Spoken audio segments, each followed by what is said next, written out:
You might want a blanket too if you're a little chilly. Although you have a great looking puffy coat on, so okay. Well, definitely the blankets are, I think, just there, right? Yeah.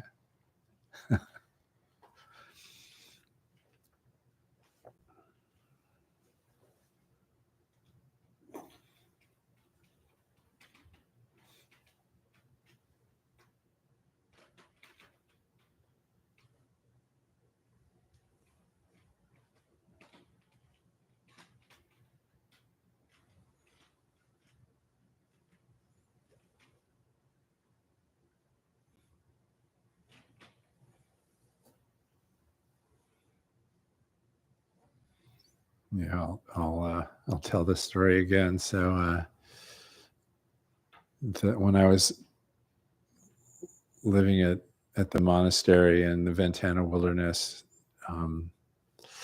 for the winter,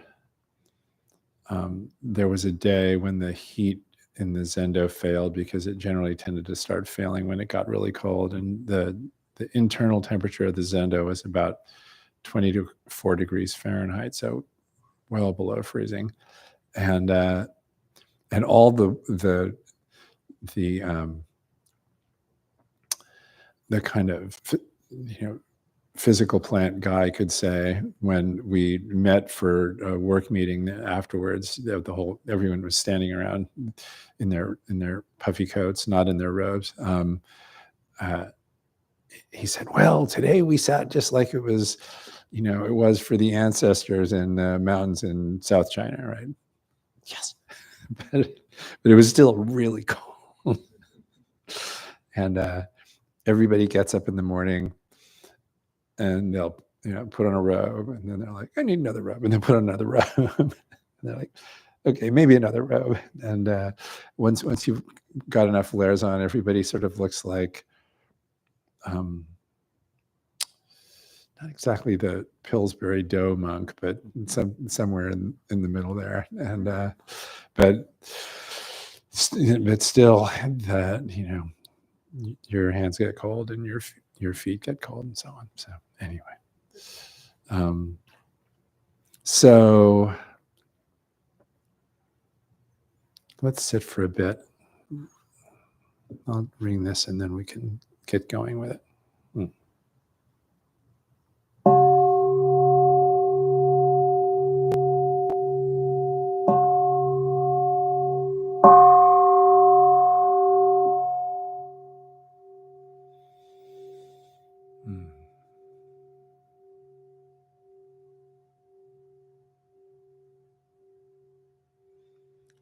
So as well as you can accommodate this and stay warm,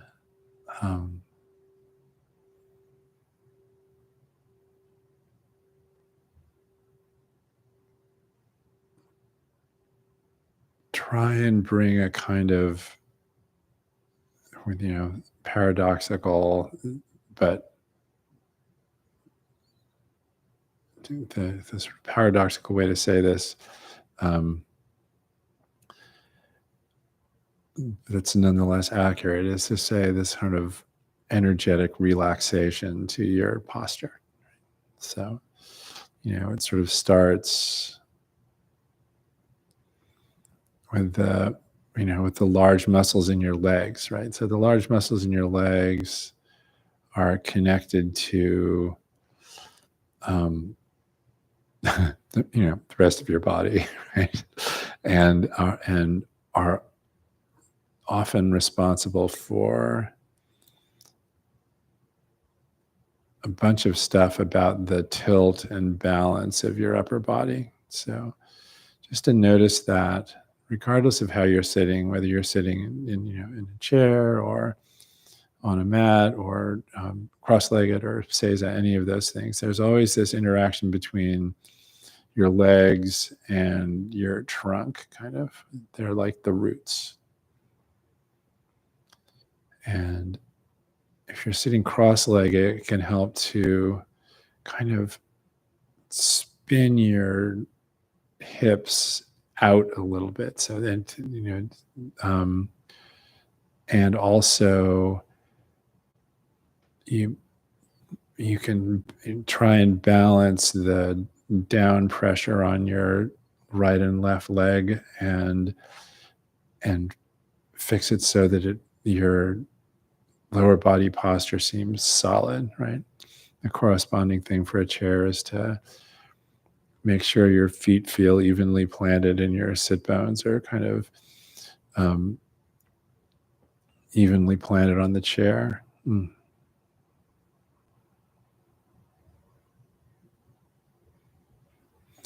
And I just did the bulk of a 7-day retreat at San Francisco Zen Center. And after a week of sitting, it's amazing how important your quads and the muscles of your upper legs start to feel.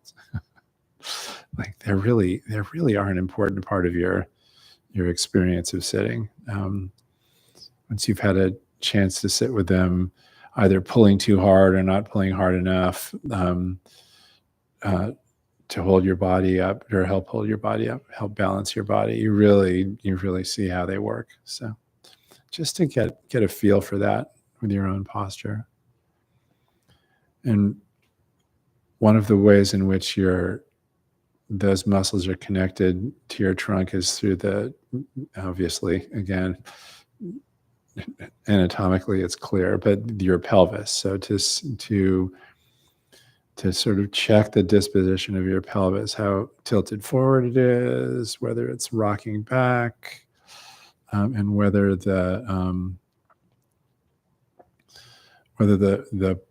points of connection, your psoas muscles in your upper quads feel balanced around it. Also,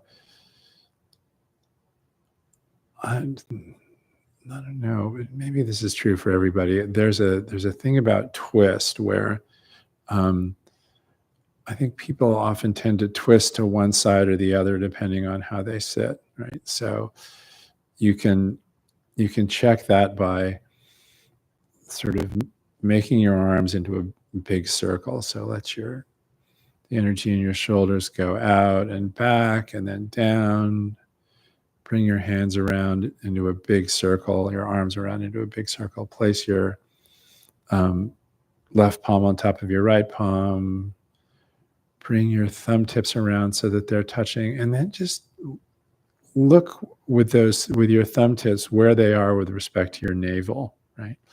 And I mean, my experience is the way I twist, usually my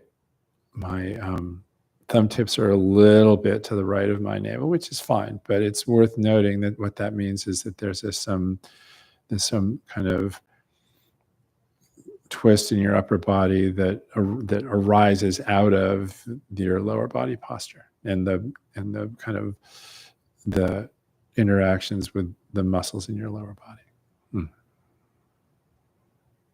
And it can be good to try and kind of straighten that out a little bit and just see what it feels like, not to force it, but just to see what it feels like. If your thumb tips are right at your navel.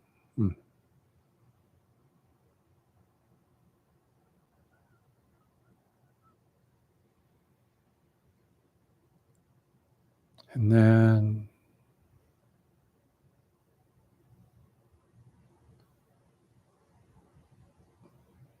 you can try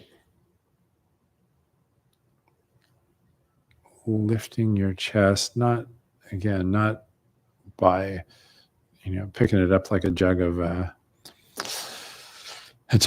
off the floor, but more like letting it float up so that your chest feels elevated and it naturally rolls your shoulders back.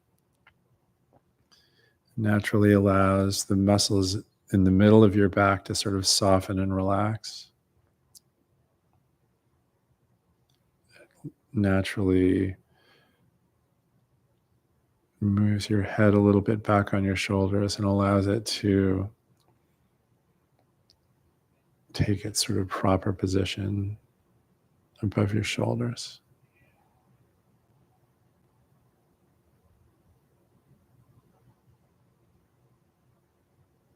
From there, Kind of let your head float up toward the ceiling and your face fall into a vertical plane.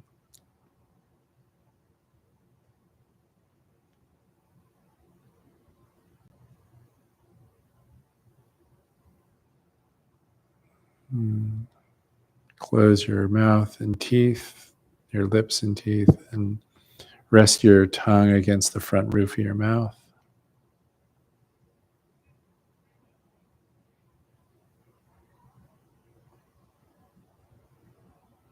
We'll talk a little bit more about your eyes in a bit, but just let your gaze be relaxed and downcast and wide, and your eyes open.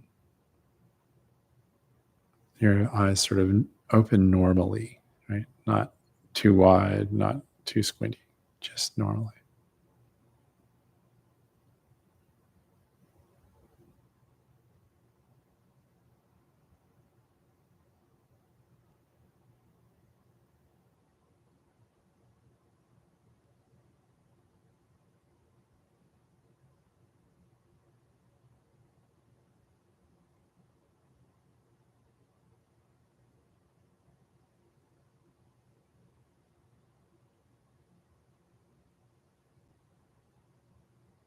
It can help to rock your body left and right and make sure you're sort of in the middle there. Rock it forward and backward. Same thing. Find the spot in between where gravity grabs you in either direction. And then with your head too. Rock it from left to right.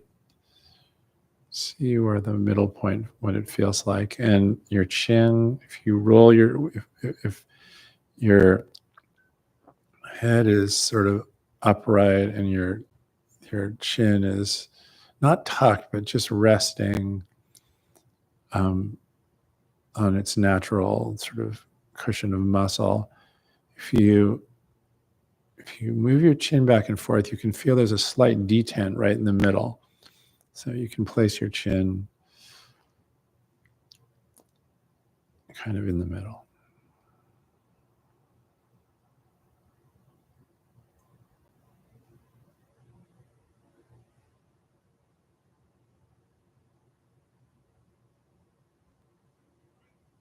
And then with respect to the breath, there's this kind of, talked about this before, but there's this kind of slow, subtle version of yogic Ujjayi breathing.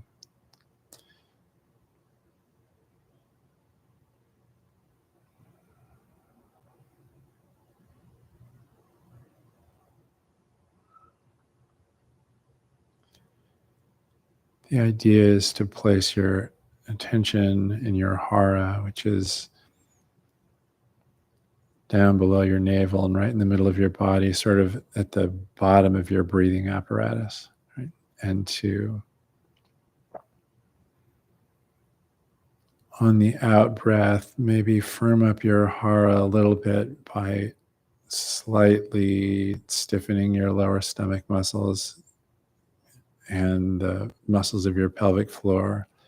And over that platform, let the breath just fall completely out of the body all the way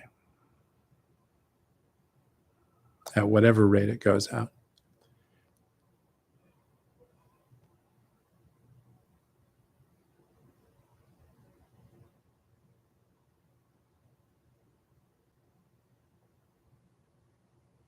And then pause. Just wait for the diaphragm to suggest that you breathe in, and then allow it. Just release most of the tension. Keep your attention or your mental focus on your hara, but allow the breath to come in and fill the body. It kind of acts like a massage on every breath. Down the front of your body, into your hara.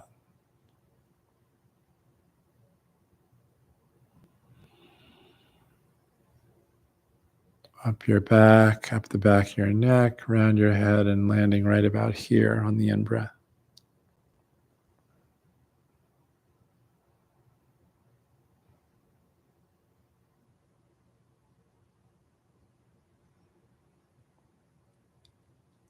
Sometimes it can help to do 3 to 5 breaths like that in a really concerted manner, and then just let the breath relax, but keep that focus in your hara.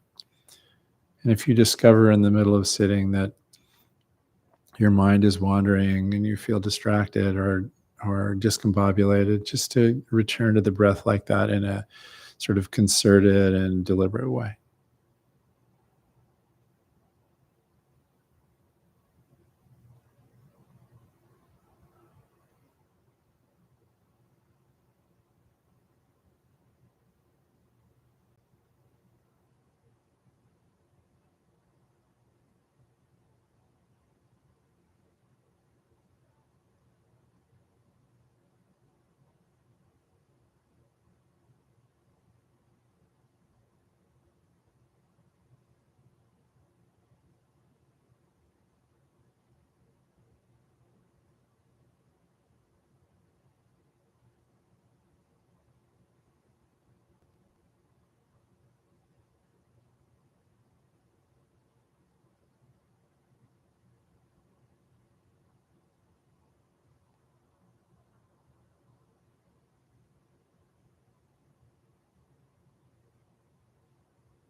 So the eyes are really important in Zazen.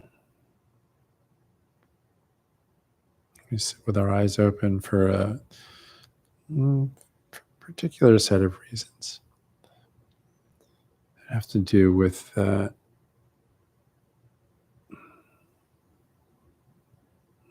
function of Zazen, how it works. The emphasis of Zazen is on total connection with the present experience, and the eyes can help with that.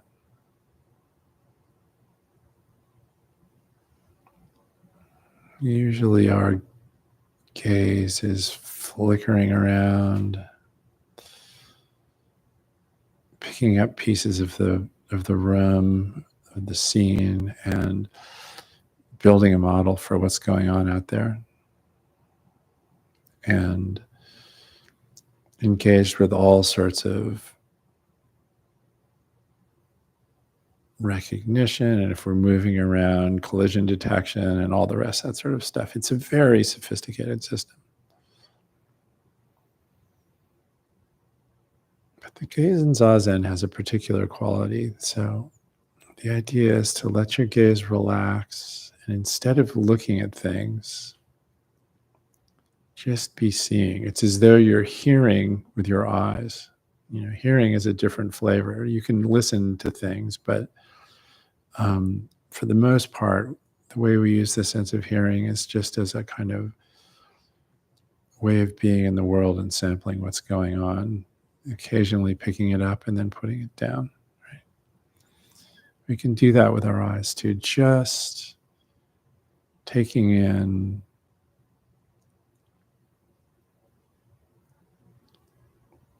the scene in as unloaded and ungraspy way as possible. It can help to have our gaze be so broad that you can see the edges and corners of the room, even with your eyes resting right in the middle of your field of vision.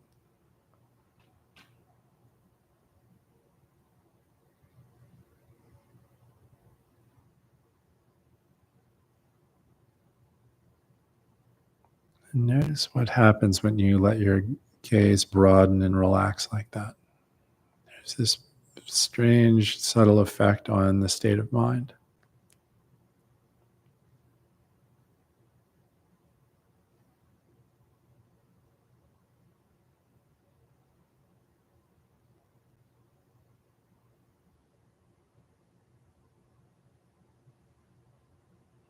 Something literally comes into focus.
When you're sitting, it can feel like there's two primary modes of attention, right? There's one where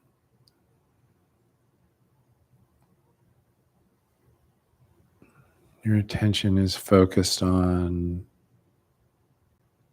ruminative thought, planning, um, self-conversation, self-narration, right? Mm. And where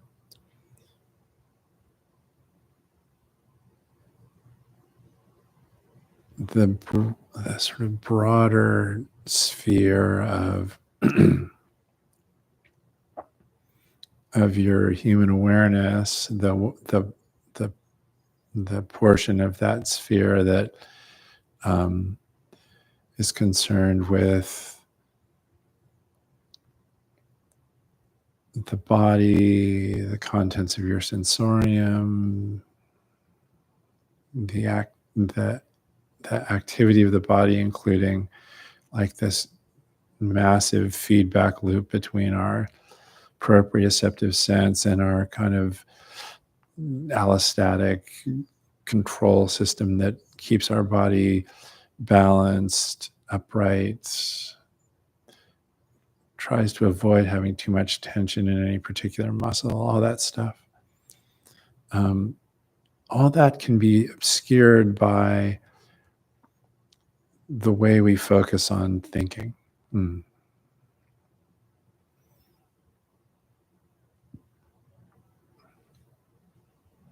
And then there's also a mode where thinking recedes a little bit, and where all of a sudden that whole picture, the much broader picture of what it's like to be human, swims into view, at least briefly, right? Depending on how tangled up we are.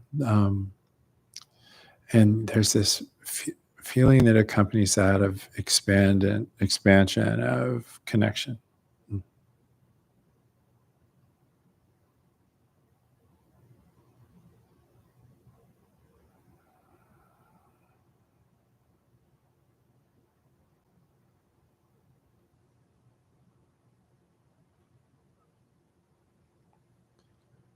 One of the things you might notice is that if you do this particular kind of breathing that I was talking about earlier, at the bottom of the out breath, where you've been sort of engaged in a little bit of emphasis, sort of deliberate emphasis on the out breath, there's this moment where your attention is here and there's not really very much going on.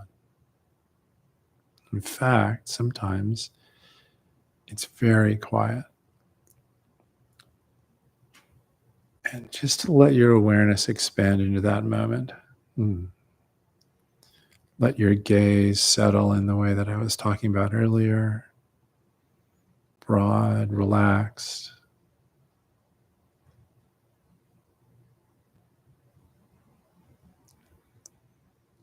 You can notice that sometimes some of the residual tension in the upper body sort of collapses along with your breath into the hara, and there's this moment of ease.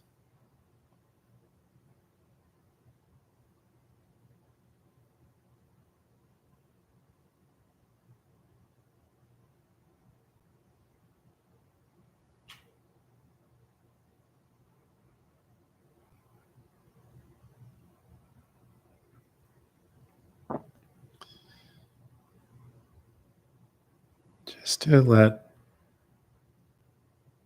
yourself rest there for as long as it feels comfortable, and then your breath says, "Hey, time to breathe in." And then some other things happen. The good news is you get to experience this in principle every breath.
And when you land there, notice that part of the experience is actually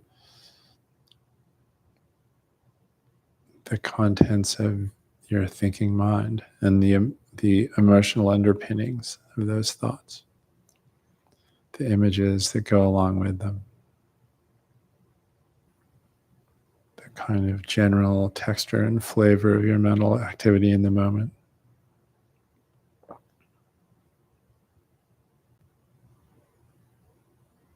And it's just another source of energy and information.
So let's walk a bit to,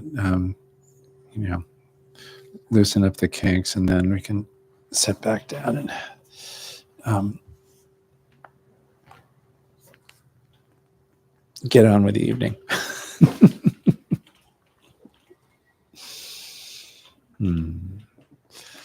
So, why don't we just make a circle around the circle of cushions. And then everyone kind of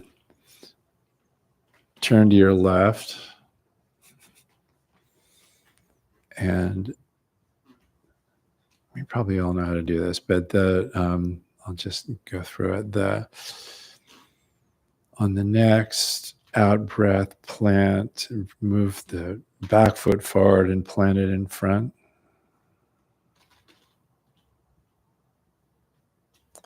As you breathe out, let the weight transfer to that foot. And then as you breathe in, lift the other foot, not off the floor, just up onto the ball of it. And then on the next out breath, plant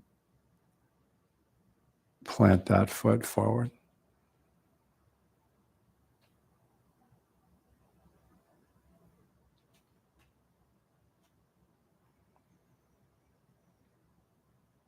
It should feel like you're falling forward incredibly slowly.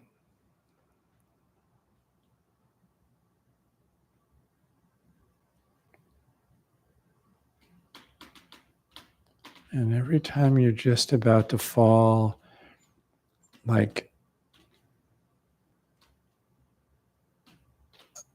I can't, it's hard to come up with a metaphor for how slowly, like a feather in an updraft.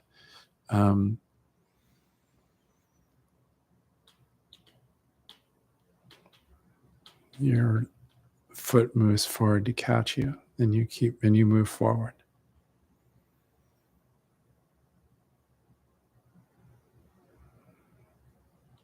There's almost no rotation in your hips, just the foot moving forward.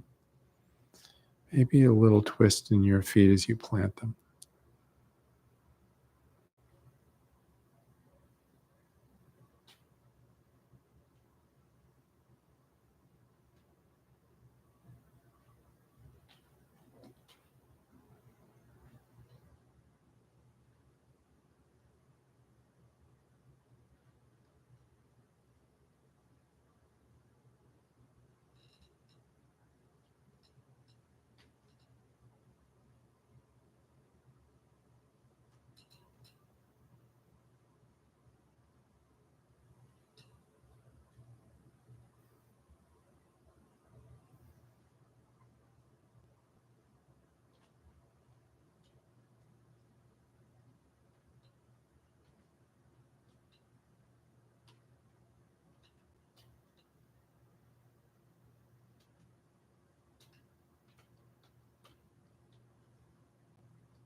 All right, let's go back and sit down.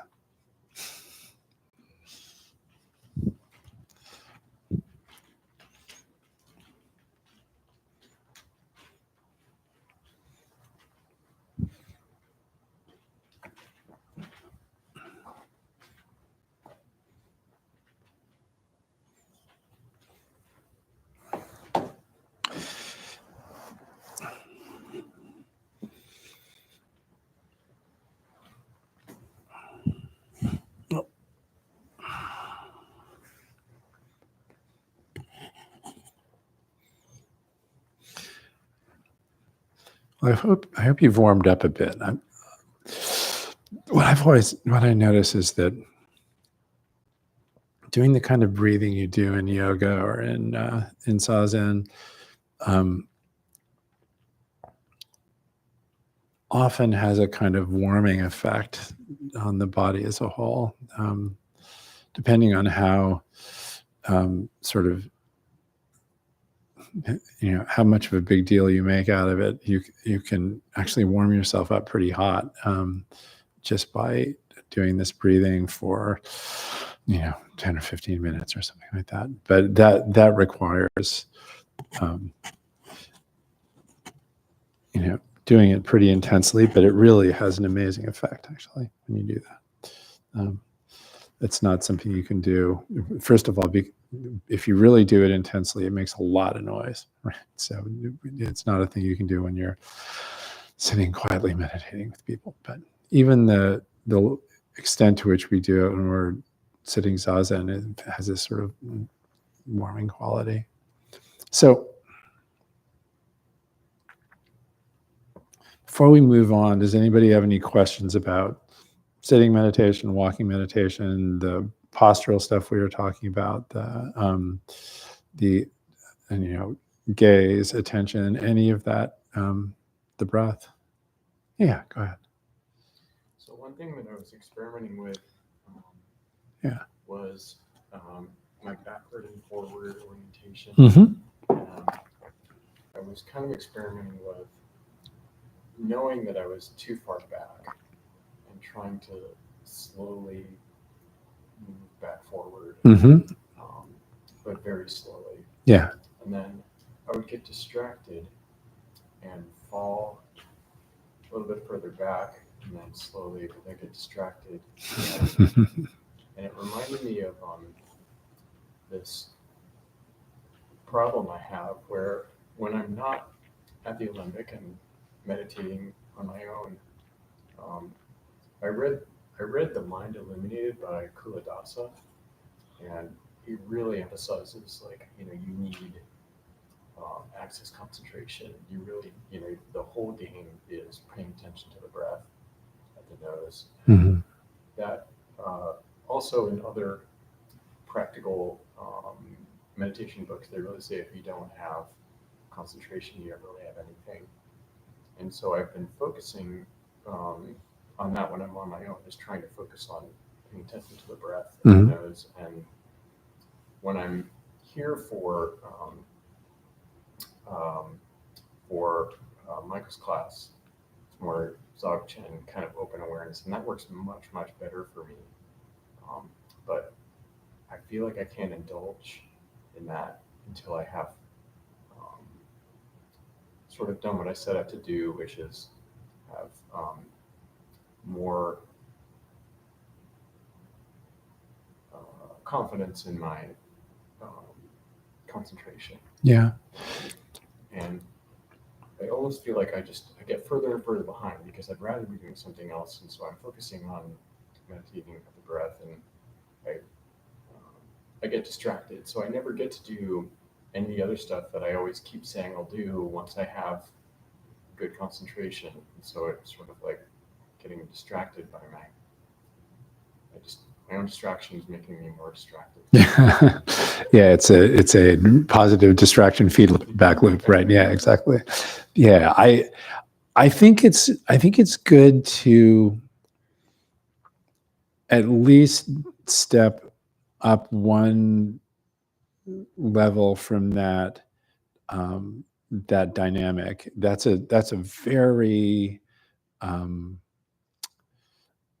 kind of common and significant dynamic in meditative practice in general, and Zazen in particular, right?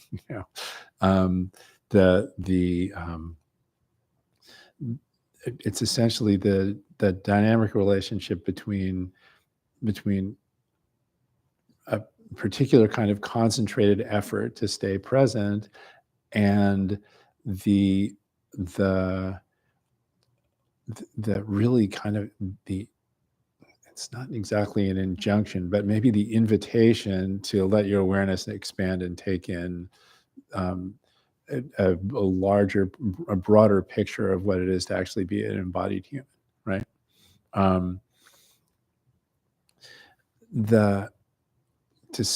To step up above that dynamic just enough to figure out whether you're making it into a struggle. and if it feels like it's a struggle, then there's a number of things you can do, but I would say let go of the particular technique you're trying to use and just allow your attention to relax and take in the whole body, right? And for a moment, let the breath do exactly what it does and watch it, right? And when you're in that mode where, again, you've kind of relaxed the effort a little bit and just allow your as much of your embodied experience to register as possible. Watch what happens, right? And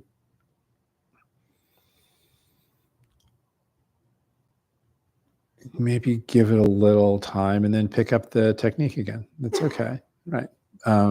Just to take it easier on yourself, because the thing that's the single most unhelpful aspect of practice is struggle. Right?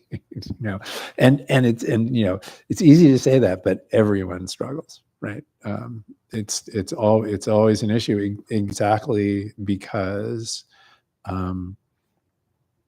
we load up any activity that we really care about and that has a kind of, this particularly activities that have a dare I use the word, like ambition, right? Like there's this idea in the Buddhist world of bodhicitta, right? Which is essentially spiritual ambition, but everybody dresses it up because they're uncomfortable with the notion of spiritual ambition. But the only reason why it's an issue is because, again, when you care about something and if you like read the Zen literature, maybe I've talked about this before, but like open the first case in the Mumon Kan and start reading the commentary by Mumon, right? And he says, if you break through this barrier, the barrier of mu, because that's the case that introduces mu as a practice object, right? You can see through Jiao's eyes, and you and the ancestors can walk along together. I mean, he even says like arm in arm or something like that. Right? And he literally says like, doesn't everybody want to live this way? And then he says, okay, so first you gotta like beat yourself up with mu for somewhere between 5 weeks and 5 years or something like that, right? So Buddhism in general, and Zen in particular, is overloaded with aspirational formulas, and it's really easy to get entangled with that aspiration in a way that where your human judgment, uncertainty, maybe just the our natural predilection for suffering, blossoms in the middle of our practice into some sort of, stinkweed and makes it difficult. Right? That's all. Right? Does that make sense? Or, yeah. Anyway, something like that. Yeah. Go ahead. Yeah. It might be more of a comment, but it feels related.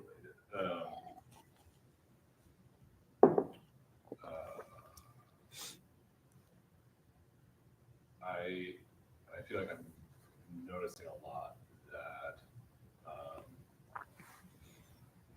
in trying to address certain aspects of like the sit or of my position or of what I'm thinking about or not thinking about, there's a tendency to grip and to like reach. And I also feel like concentration has a lot of baggage as a word. There's a lot of totally, yeah, baggage that implies a grip or a fist yeah, or like some like effort is expended. Yeah. When it's successful, it so often has none of that. But I think I'm in a mode because I'm getting back to this after a long time that successful thinking has that feeling of tension or like that feeling of grip or something concrete that I'm like holding on to. And it's been just really difficult to not do that. Yeah. I mean, it's kind of like it boils down to the question of what constitutes right effort in the context of practice, right? Yes, it's easy for effort to turn grippy or graspy, right? Yeah, absolutely. I mean, my experience with that is this, right? Pick any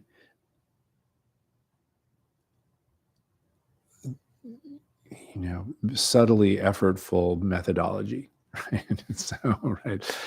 So counting the breath or something like that, right? Or this kind of yogic breathing I was talking about while we were sitting. There's a certain effort involved in that, obviously, right? The to keep your attention with the breath and to maybe be a little bit more deliberate with the out breath and so on and so forth. When it's right effort is when the effortful nature of that process tails out to zero, right? And the question is, how does that happen? Well, it doesn't happen by forcing it to tail out to zero, right? Clearly, right? It happens because you stay with it in a subtle enough way that you start to realize that actually nobody is pulling the levers, right? Nobody is twisting the knobs and running the show, right? The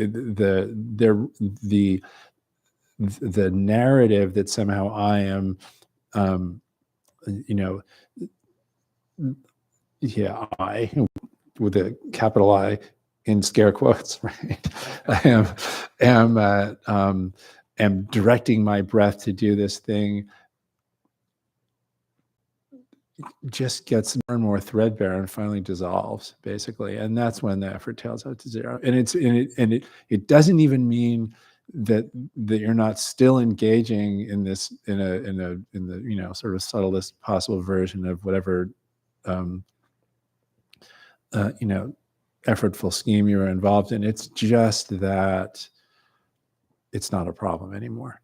Does that make sense? Or yeah, okay. I mean, the gap after the out breath is like the moment that makes the most sense to me. Yes, absolutely. That's right. Yeah. And it's something that feels like repeatable and that I can just kind of lean into. Yeah, I think that's right. And you lean into in an increasingly relaxed and effortless way. Yeah, that's right. Exactly. Yeah.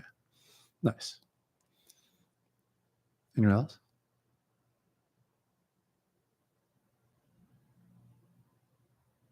Hmm. Well, I thought I'd talk about a Zen story again, because why not, right? And there's hundreds of them. So this one stars Yanmen, who is this very famous Tang Dynasty Zen master. And the standard story about him is that he was always saying three things at once, right? So he'd open his mouth and say, like,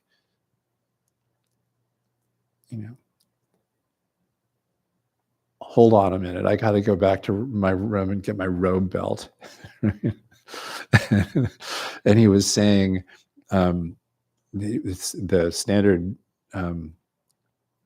description of the three things he was saying was the phrase that that follows the waves, the phrase that covers heaven and earth, and the phrase that cuts off the myriad streams, right? So the phrase that follows the waves has to do with skillful conduct and an engagement, right? How do you, you can think of it like body surfing. You approach the water, you go out into the water. After a while, you have to start really paying attention to the waves, and then finally, you either okay. Well, so here's a sort of scary story. When I was a long time ago, when my now 21-year-old daughter was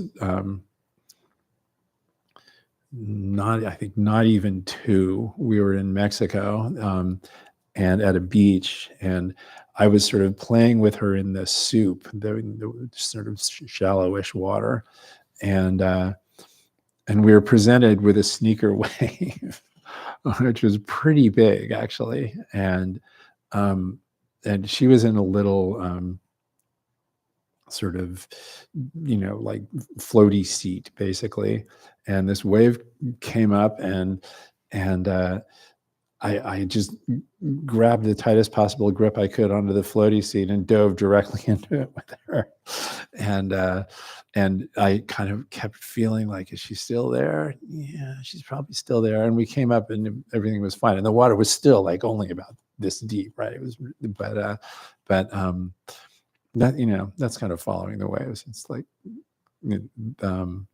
conduct, right?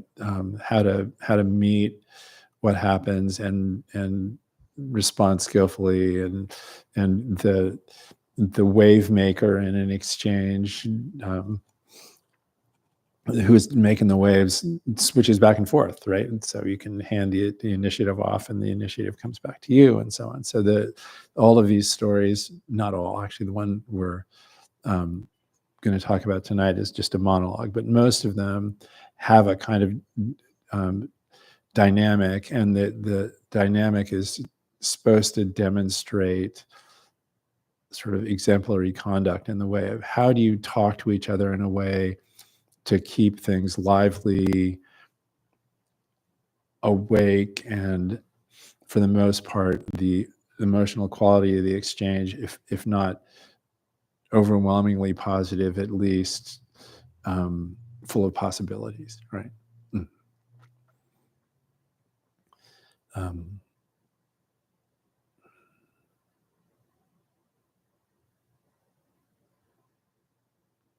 And then the next phrase was the phrase that covers heaven and earth. So that generally, when people talk about that, they're generally talking about the conceptual, metaphorical, and poetic action, material in the exchange, right?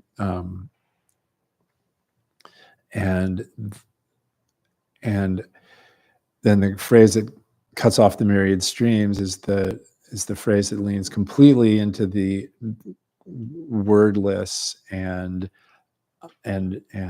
non-conceptual experience of being present in the moment and being with whatever content is being, or content or activity is being presented, right? So Yunmen, this is again, it's a monologue. He says, okay, well, maybe I'll say one more thing. He's going to talk about the 15th day in here. And it turns out that in a lunar calendar, the 15th day is usually the full moon. So he's talking about the day of the full moon, right? So he says, let's not talk about before the 15th day. What about after the 15th day? And nobody can say anything. So he says, okay, every day is a good day. And that's the whole story, right? So I'm gonna say it again. And what would be great would be if everybody could just let it land and feel what comes up, notice what comes up, what thoughts happen, what anything else, whatever happens, and then report on it. So Yunmen, teaching the assembly, said, I'm not talking about before the 15th day. Tell me something about after the 15th day. And no one could answer. So he said, every day is a good day. So what happened?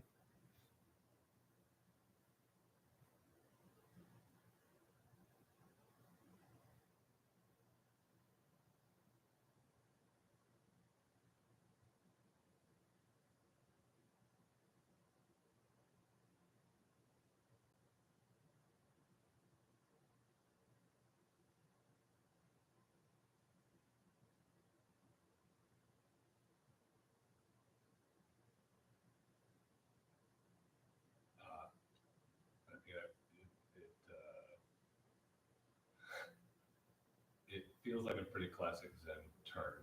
Mm-hmm. I don't know if I fully understand the context in which they were talking about the month or the day, the 15th day. Other than that, it seems to be like a rejection of like quality judgments about specifics or traits or details. Yeah, kind of. I think that's right. Yeah, it does. It's like he's saying there might be this moment, the quote 15th day, the day of the full moon, the some kind of significant experience.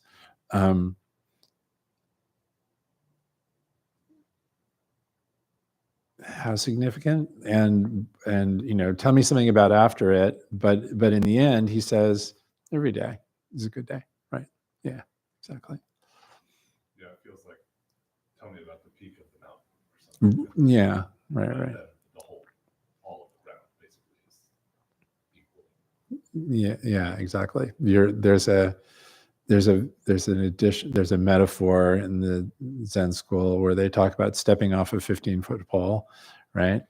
Or even a 50-foot pole, right? So you imagine yourself standing on the top of a pole and maybe, hopefully, on a little tiny platform, right? And you just step off, right? And the question is, what happens, right, when you step off? And the answer is, you discover you're on level ground, right? So yeah, exactly. So what about you? This made me think of like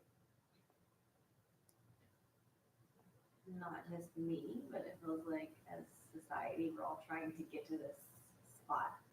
And then after that we'll be happy. Yeah, exactly. We'll Yeah. have what we want. In reality, all you really have is now. Yeah, exactly. Yeah, that's again, we're sort of talking about, the trap of spiritual ambition, right? And you're right that it's not like it's only the, you know, the Zenis that have ambition. Literally, I mean, as humans, we're utterly predisposed to this because we have this kind of enhanced capacity for long range planning, right? Everyone, and we're still not very good at it, but it's, you know, better than banana slugs, for example, right? Banana slugs, they're slithering along, they feel a gradient, and they're like, oh, I'll go this way. and then, you know, and they find some garbage, and they're like, but they're not particularly good at planning, right? But we unfortunately are saddled with this capacity for long range planning, where you hold something up in front of your face and you're like, that's it. And furthermore, everything is going to be great. and yeah, exactly. That trick never works, actually. Yeah, exactly. Yeah. How about you?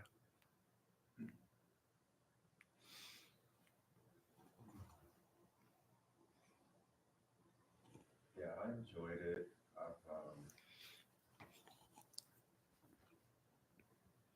This kind of reminds me, I was just like YouTubing today at work, so you know, I'm just doing what to do. So like, kind of like what you look at on YouTube, like you see more of. Mm-hmm. Art videos, and you got a bunch of recent art videos on Right. the screen. So mine's is this type of stuff, like meditation, ambition stuff, like how to grow spiritually, that type of stuff is a lot of my stuff. I kind of got to this point, I was like in this, like, which one should I look at? Should I look at this? Do I need to see like about how to let go of this? Do I need to see how to like get better at this? And there's this weird thing where I just like I don't want to look at any of these videos. Just kind of like walked away from the screen. That is so great. It's like the algorithm. You know, is it YouTube's algorithm or is it your algorithm? Right. But yeah, just kind of like what other people were saying. Right. And just kind of other people's commentary. Yeah. Somewhat resonated with that moment where it's just kind of like, I'm good. I don't really need to watch a video right now. Nice. I will watch plenty of more videos in my life, but it was like a good moment to like let go. Where I was like, yeah, that's great. Just go get some water, like, chill out. Let me do my job. Yes, and you're doing this at work too, right? So yes, yeah. That's wonderful. Yeah, exactly. So I mean, in some ways, it's what you were talking about earlier, right? Like the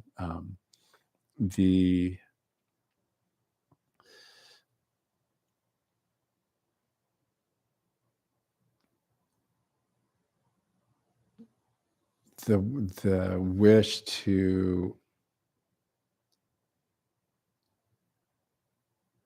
practice in such a way as to be more comfortable and skillful with the human condition, to be awake and alive and completely human. Hard to argue with as a laudable goal, right? But the, you know, the devil literally is in the details around that, and the way, you know, like the way all the material is presented is good, and it's got a bunch of hooks in it, and you know those hooks go back to the Pali Canon and the koan literature. There are hooks in the koan literature, and there are hooks in the Pali Canon. You know, like the I think I've talked about this, the sutta in which the Buddha explains essentially the benefits of being a Buddhist, right? But he starts with conforming to the precepts and being blameless and stuff like that, and spins it up until essentially, he's talking about supernatural powers and all the rest of that sort of thing, right? There's some hooks in that, right, for everybody. Yeah. And what about you? What came up for you? Similar to what others have been saying. It seemed like it was. I was thinking about sort of thinking about it in temporal terms. That it doesn't really, and I also don't fully understand the context, but there's no better day than today. Yeah. In terms of what's going to happen on the 15th or before the 15th or after the 15th. Yeah, exactly. Yeah, it really doesn't, right? I mean,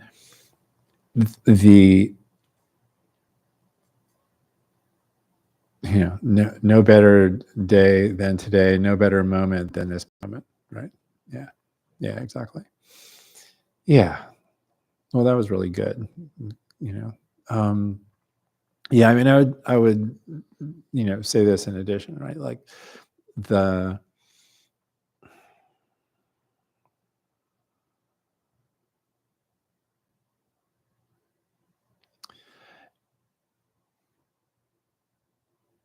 it's even playing with the whole question of what it is to be awake, right? And of fundamentally of kind of Buddha nature, right?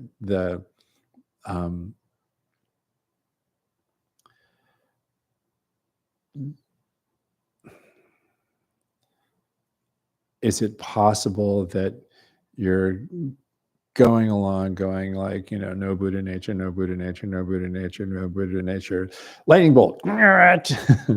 Okay, now I'm a Buddha, now I'm a Buddha, now I'm a Buddha, now I'm a Buddha. No, right? That's not how it works at all, right? We're all, we all have everything we need to be awake and fully alive and fully human all the time. The only issue is some kind of preoccupation and lack of recognition, right? And even the things that preoccupy us, right? The thoughts and judgments and plans and all the rest of that sort of thing are the mind of Buddha, right? I mean, there is this another famous story where oh man.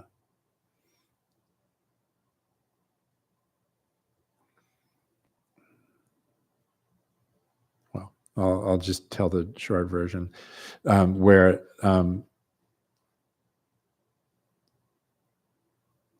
the monk asks the teacher, "Hey, what is Buddha?" And the teacher says, "This very mind is Buddha." Right? Exactly.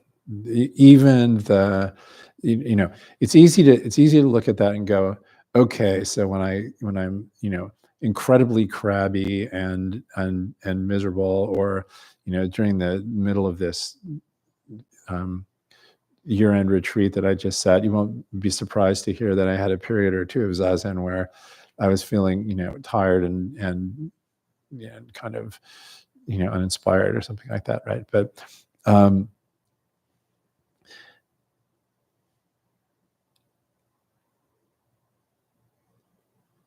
when you look at that, you think, wait, that can't possibly be right. but actually, it is completely right. There's no thing that happens, as you said, that somehow makes it all okay, right? There, that makes it possible for us to not be human. We're always going to be human, and we're always going to be, even better, this particular human, right? And so what that means is a particular, node traveling through space-time that is a nexus for energy and information, right? And does it change? Yes, but it's still that node, right? And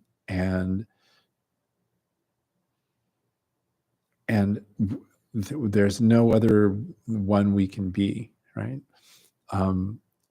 And so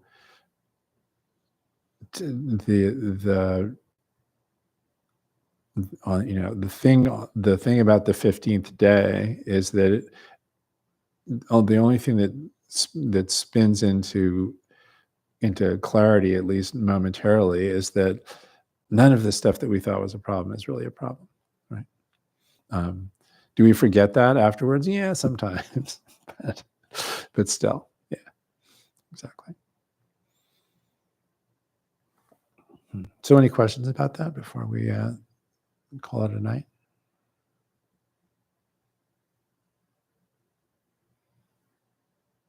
So I think I said this last time, but I have this project to write a poem about in response to every case in the Blue Cliff record, and the project is going incredibly slowly. But as it happens, I have a very short poem about this one, and are you familiar with the monoku form? It's like a haiku, but it's only just one long line, but with 15 syllables in it. And so my incredibly short poem about this case is: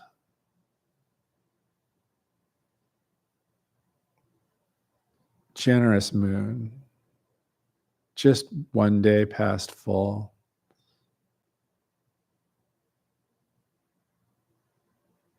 kindly answers all the questions.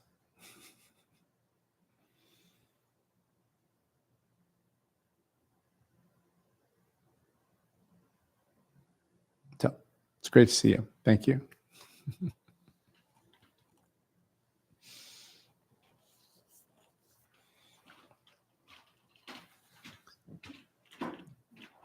Is it warmer in here now? Nice.